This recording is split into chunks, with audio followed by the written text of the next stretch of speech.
now 12-0 in the UFC, 28-0 as a professional. He has only lost one round, Chael, in his UFC career. That was round 3 against Conor McGregor. And so when you consider the record, 20-0, no one who has fought in the UFC has ever started that kind of career like that, undefeated in his first 28 fights. That is absurd, especially in MMA. It's very common in boxing, not so much in the sport of mixed martial arts. We've never seen a UFC fighter start his career undefeated like that. 12-0 in the UFC, like I said, and then on top of all this, he is beating guys up. He is stifling them. He is suffocating them. It is very one-sided when he fights. Yes, his opponents have moments of brilliance like Dustin Poirier had in the second round and the guillotine in the third, but overall it is very one-sided, it is very dominant, so I feel very comfortable in saying this man, as of right now, is the most dominant fighter in the history of the sport.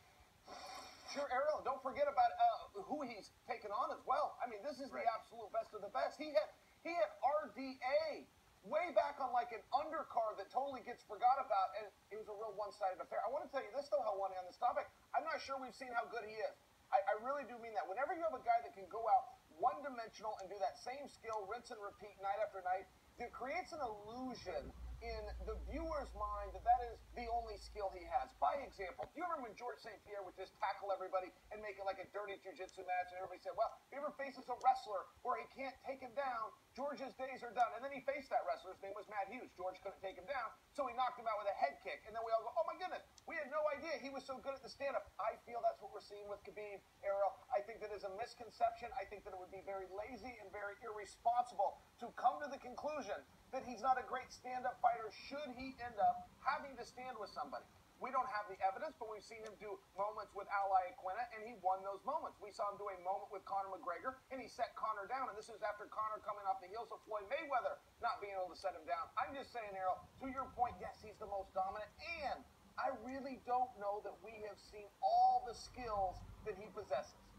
And that's a scary thought, and I know there's probably someone out there watching this show right now who is saying to themselves, did you guys forget about Jon Jones? Johnny Bones Jones, never been defeated, has that one loss on his record, but of course we both know that was somewhat of a fugazi loss. He shouldn't have lost that fight against Matt Hamill. And so, yeah, I'll see your Jon Jones, but I'll respond with this, and this is no knock on Jon.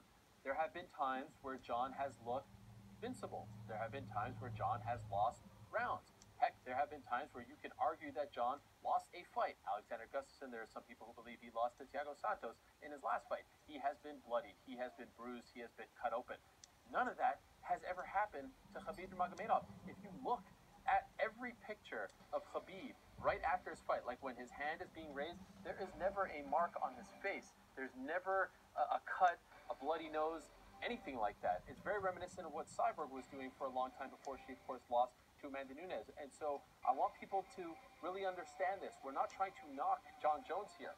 You could say he's the greatest ever. You could say he's the pound-for-pound king. But as far as sheer dominance and the fact that this man goes out there and beats these guys, and very tough guys, as you just pointed out, in such a fashion where he's, compiling 10-8s here and doing whatever he does against the likes of Dustin Poirier, and as you said, Al Iaquinta recently. I mean, these are like top guys and tough guys and guys who it's very hard to make quit, say uncle. It's just that darn impressive. It really is. And that's why one day I'd love to see him fight GSP, because I think GSP, I held him in a similar regard. But for now, this is the man. This is the most dominant fighter. And I know that's a big statement, but I feel very comfortable saying that statement.